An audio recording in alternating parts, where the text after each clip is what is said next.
Hello, good evening, and welcome to Varsity Maine Live, presented by Central Maine Power for the Portland Press Herald. I am Travis Lazarzik. Tonight, I am joined by two of my colleagues from the Kennebec Journal and Morning Sentinel, Dave Dyer, and from the Portland Press Herald, Steve Craig. Gentlemen, thanks for being here. You're Our welcome. guest tonight is a Thornton Academy senior. She won the mile and 800 at the Class A indoor state meet this previous winter, then won the New England title in the 1,000 meters with the fastest time in state history. Recently, she became the fourth girl in Maine since 2000 to break the 5-minute mark in the mile. She ranks first in the state in the 800, second in the 400, 1600, and 3200. Mia-Claire Kezal, thanks for joining us. Thank you for having me. Sub 5 in the mile is very impressive, and you're in some pretty strong company there with only 4 of you having done it in the last 22 years. When you're in the middle of that race, do you know that you've got a chance to break that mark? And what's kind of going through your head throughout those 4 laps? When I came through in the 800, I came through pretty close to, I was like about 10 seconds off of what I ran at the state meet last year. So I was like, oh goodness, like this is going to be a fast race. And then I realized I had a shot at it. So as I was surrounded by a ton of girls that were going for like 4:45 and like fastest. So I was just going to try to stay with them as long as I could. Where was that held, Mia? Was that out of state? Yeah, I was at the Glen Locks game in White Plains, New York. And is that something that you sought out this year to try and, just sort of test your mettle against runners from outside of the state? Yeah, it was my goal but it's been my goal to break 5 since junior year. So having that opportunity to run with them, I wanted to try to capitalize on that. Excellent. Mia, when I was reading up on you, I think I read that you ran your first mile when you were about 5 years old, or around the age of 5. I know for me, I was watching cartoons, and if I wasn't, playing in the yard, so running a mile to me at that age is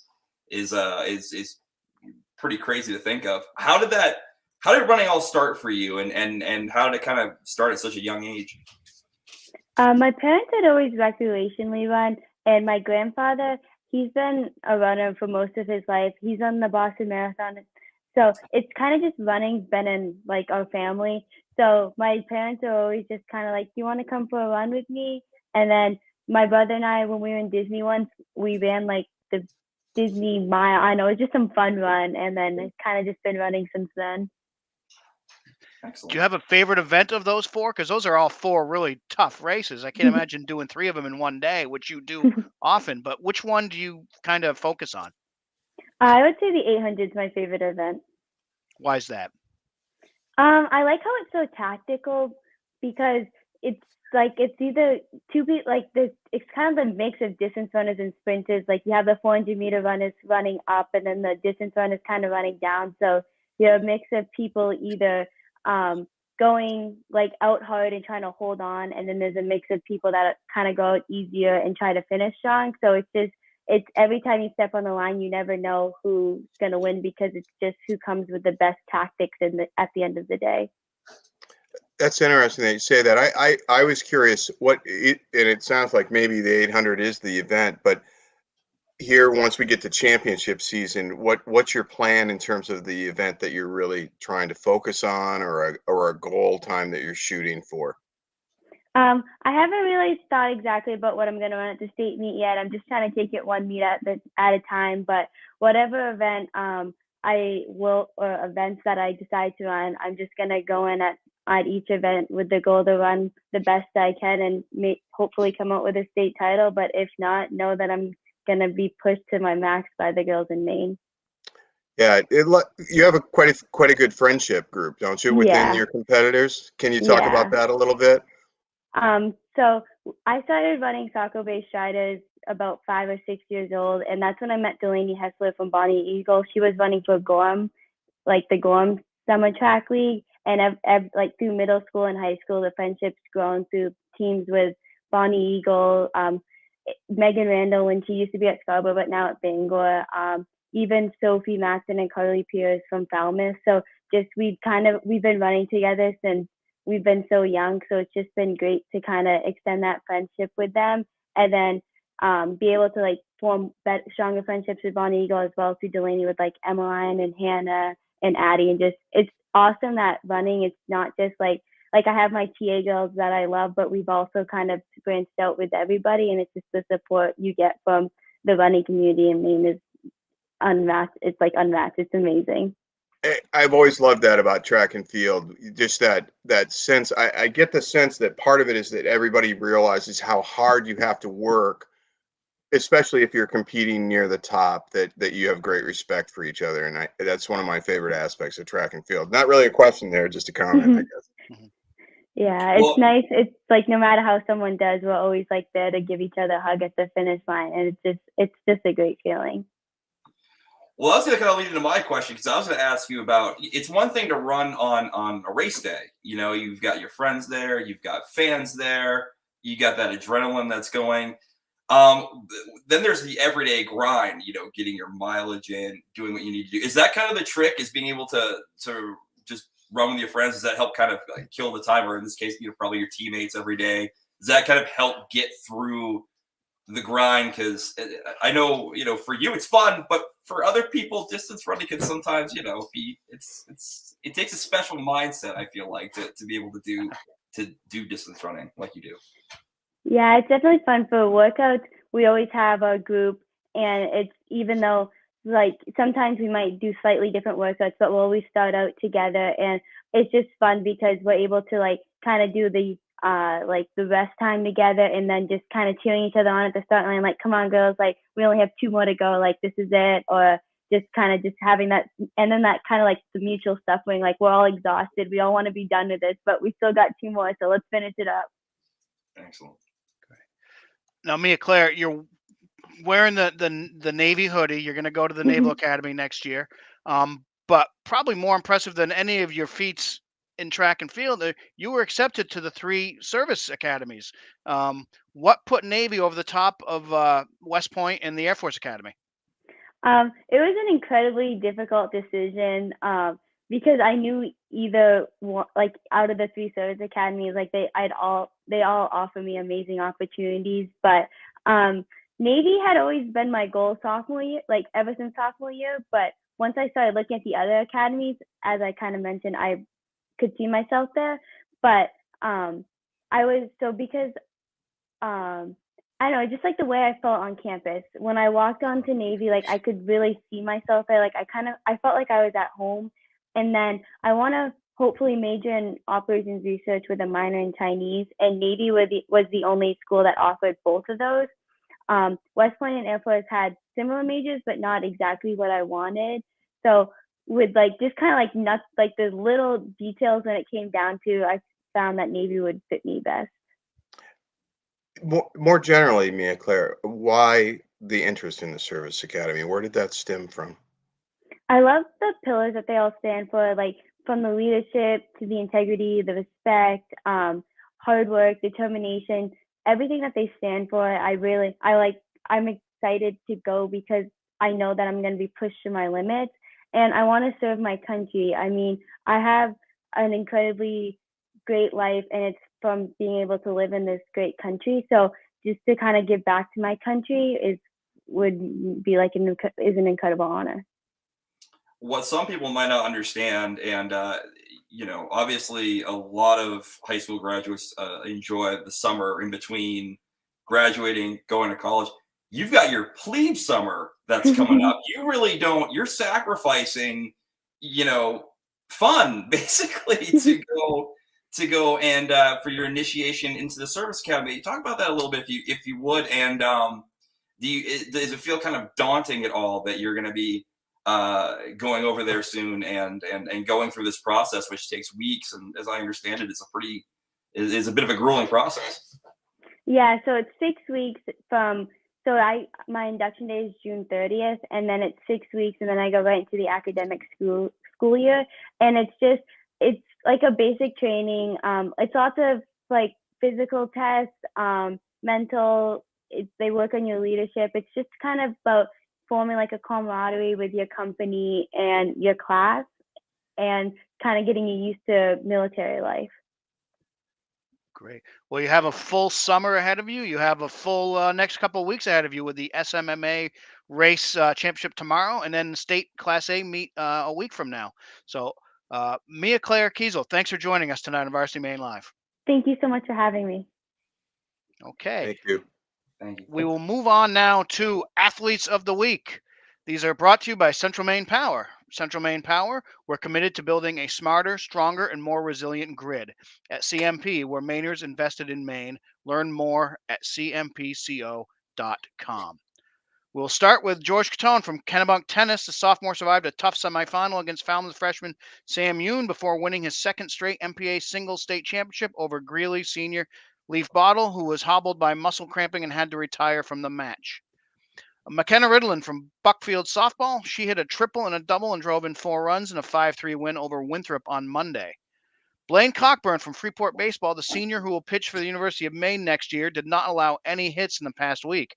On Friday, he threw the final 2 innings in a 1-0 no-hit loss to Cape Elizabeth. On Monday, the lefty came back and struck out 13 while walking 3 in a 4-0 no-hit win against Yarmouth. It was his second solo no-hitter this season.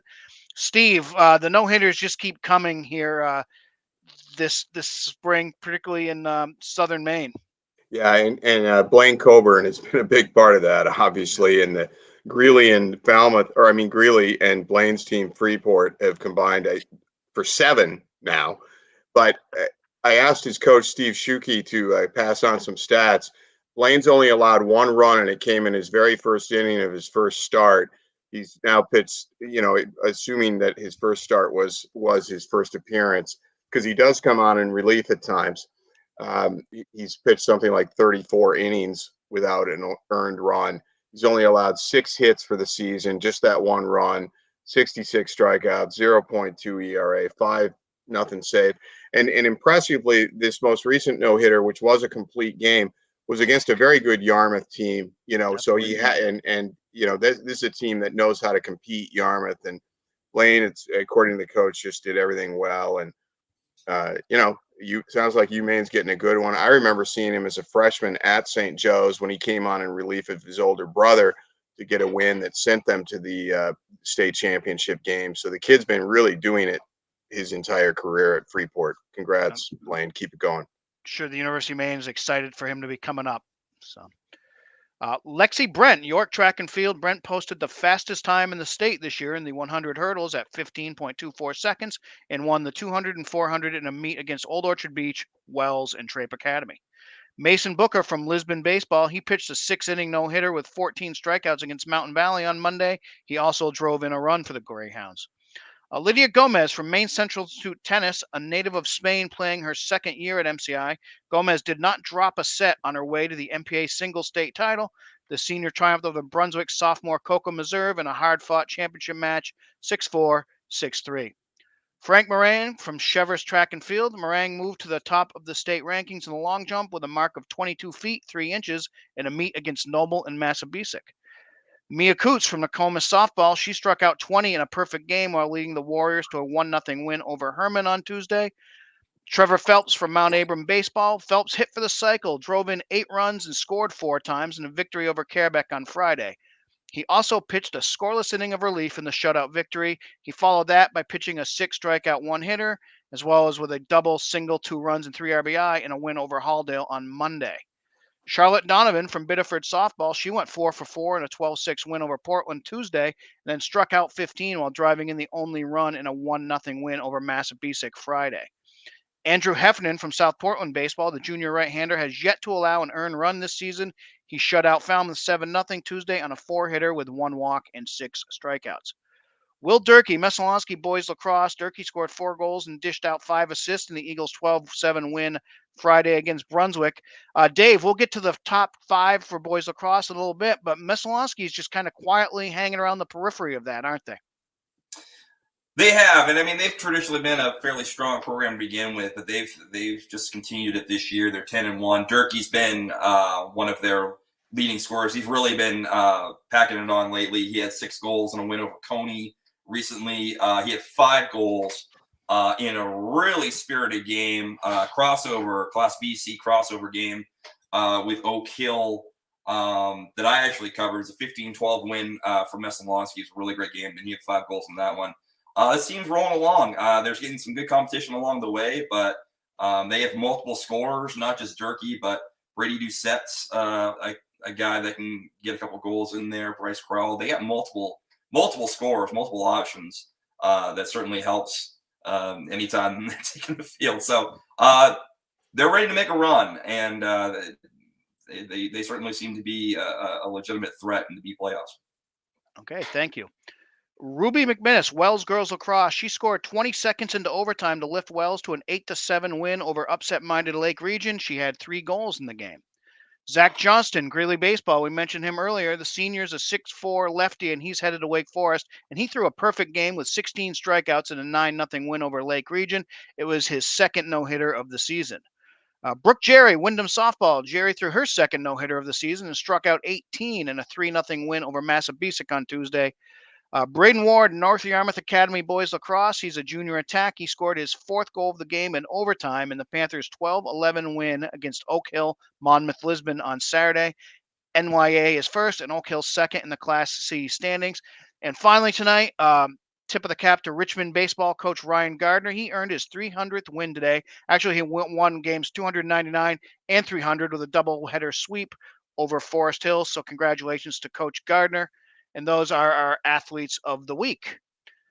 Let's move on to the Varsity Maine polls. You can see these at varsitymaine.com. These are voted on by the Maine Today media sports writers from around the state.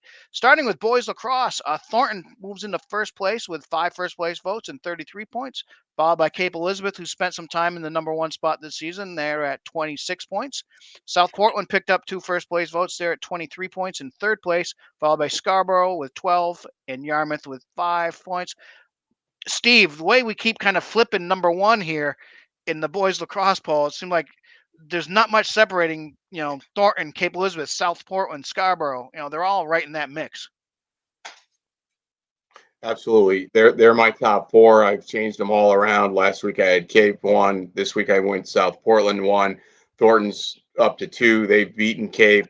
And South Portland is at Cape on Friday. That will be a real test for this young program that's bounced back tremendously from a 1-win season and has some really good wins of its own. They've beaten Falmouth. I believe they've beaten Scarborough. So, that and clearly I was the one that was saying nobody can touch Cape at the beginning of the year. I was totally convinced of that. That's been proven otherwise. So it really does look like Class A, Class A South in particular, will be a very difficult thing because all 4 of those teams are in Class A South. Yeah. And unfortunately, there doesn't appear to be a team in Class A North that can really compete with them. No, it's going to be a Falmouth fun is probably going to be upset. Excuse me, that I said that. All right. In girls lacrosse, no change at the top. It's still Kennebunk with all 7 first-place votes and 35 points. Massabesic still second with 27 points. Falmouth goes to third with 17 points. Yarmouth is fourth with 14 points. And Dave, Messalonskee sneaks in there at number 5 with 4 first-place points. They're kind of quietly doing their thing in Class B. What do you make of the Messalonskee Eagles? Yeah, like you said, it started the season a little quiet, but they've really been picking things up lately. They're the top of the B standings right now. They're 9-2. Frankie Kakamo has really been a big time leader for them. Crystal Levitt she's been there a couple of years now with the program. She's been doing a great job. I remember last year she picked up some big numbers, but a lot of those kids that she picked up numbers wise were inexperienced. So she's been able to turn that to help with the experienced players to create this kind of just solid team that's staying at the top of the standings. I will say Koni, which is third right now in the B standings, provide a pretty solid threat for them. They actually play next week, and that should be one of the matchups for the Central Maine area for sure. So that will be a solid matchup. You just hit on one of my games to look forward to for next week, so we'll get to that in a minute. It's okay. No spoilers, right? All right, softball. This is the tightest poll we've got, fellas. Biddeford, number 1 again with 3 first-place votes and 62 points. Number 2 is Brunswick at 2 first-place votes and 58 points. Skowhegan, 1 point behind Brunswick. They got a first-place vote and 57 points. York a first place vote and 55 points. Then fifth is Kennebunk at 39. Dave, I'll go back to you. Between Brunswick and Skowhegan, it looks like Class A North is going to be tight. And then Oxford Hills will probably be in that mix as well.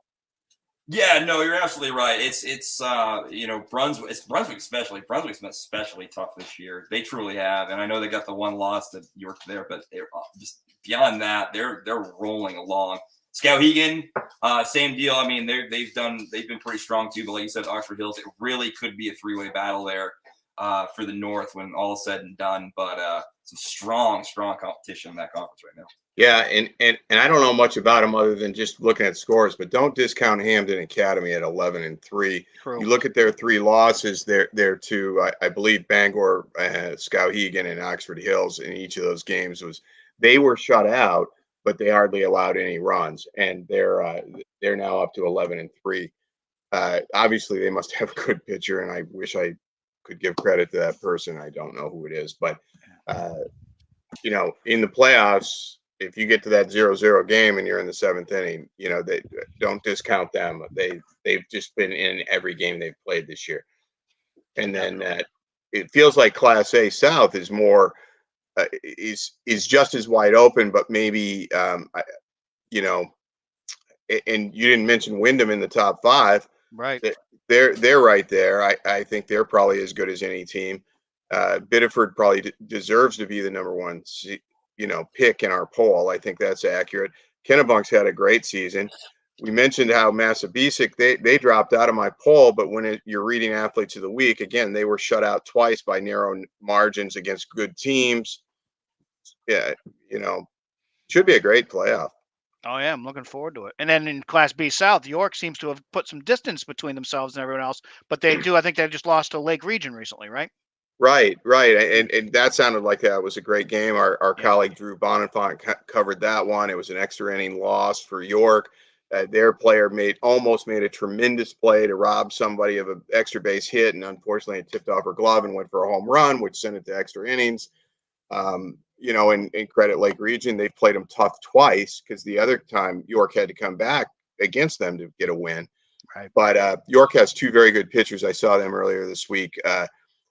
Maddie Raymond really throws hard, and then Michaela Cortez is one of the most impressive softball players I've seen in years. She's been mashing the ball. Yeah. She's only a sophomore, which shocked me when I actually found out, because this is a very powerful, athletic young woman who every time she hit the ball, it was hard, like scary hard. I would not want to be playing third base when Michaela Cortez shows up. No, and she's got some pop. And then she came in and in a tough situation handled it wonderfully, and then started the winning rally and ended up finishing it with 2 RBI at single in an 8-run inning against Cape Elizabeth. And they seem to have good speed, solid defense. York looks like they could be a real tough team in Class B. Definitely. I should note really quick, in the North, just to even it out, Nokomis is 11-1. And one stat to go along with them, they've allowed 15 runs in 12 games this season. Mia-Claire Kezal, who we obviously talked about with that outstanding performance the other day, the 20 strikeouts out of her perfect game there is their team to watch as well. Yeah, where was the 21st? I mean, come on, Mia. I know. No, that's incredibly impressive. I mean, that's ridiculous. Good for and that's the thing. That's one of the fun things about a state that is as large as Maine is, we have our pockets of coverage where we know certain teams because we get out and see them. But there's other teams like I'm not going to go watch Nokomis play until they probably get to the state final, right? And and probably Dave Dyer's not going to see York very often. But so it makes it fun when it comes to state final time. And sometimes the team that has maybe the less, sometimes you don't know how good a team is. That's for sure. That makes it a ball. And baseball, final poll. Number 1, Thornton with 6 first place votes at 68 points. Number 2, Bangor with 59.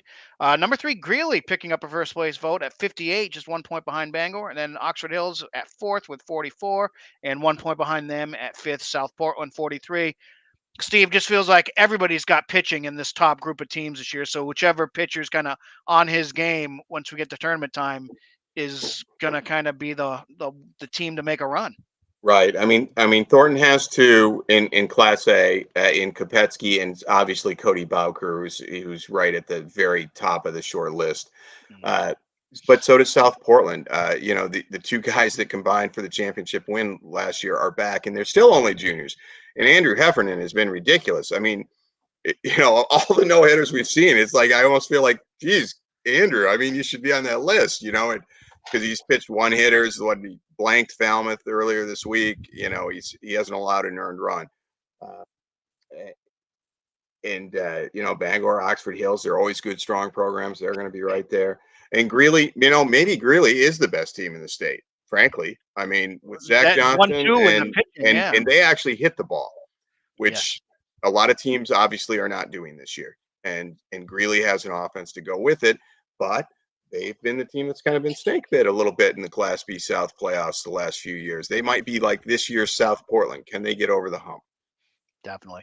And Dave, two teams that we didn't mention in the poll, but in Class B North in your area, Koni and Lawrence played a great 1-0 game the other day. They're going to be in the mix in B North, and then Erskine's probably going to be in the mix in B South. Yeah, Erskine's kind of been one of the stories of the season our way. They have a first-year head coach, and they've just they're now 12-2. They did suffer a tough loss yesterday with Gardner, but otherwise they've really kind of just been rolling. Grady Hotham is throwing the ball as hard as I've seen a pitcher throw in a while. So I mean, they've definitely got an ace on the mound. Can they have the bats to go along with it going into the playoffs? That'll be something to watch. But no, very impressive. Excuse me. And I definitely like where Lawrence is going right now in B North. They're 11-3, but the losses that they've had are to Erskine, to Messalonskee, which has had a strong season in their own right, and Nokomis, which is doing well. So honestly, I see Lawrence being a team that could really have a strong run as well. I know they're kind of laying in the weeds right now, but that's definitely a team that's got a shot as well. Okay. Yeah, and then you've got Ellsworth up there, a consistent, strong program, and they're 12-1. So, again, a team I'm not real familiar with, but Ellsworth has a pretty strong tradition of having quality teams across multiple sports. They just keep doing their thing, so. Yeah. Great. Games that we're looking at this week. Dave kind of hit on one that caught my eye a little earlier. You got the Koni Messalonskee girls lacrosse game a week from today on Thursday, June 2nd. Koni's 9-1, Messalonskee's 9-2. That's for some Class B seeding. We've got the conference track meets this weekend, beginning tomorrow night with SMAA and KVAC large schools.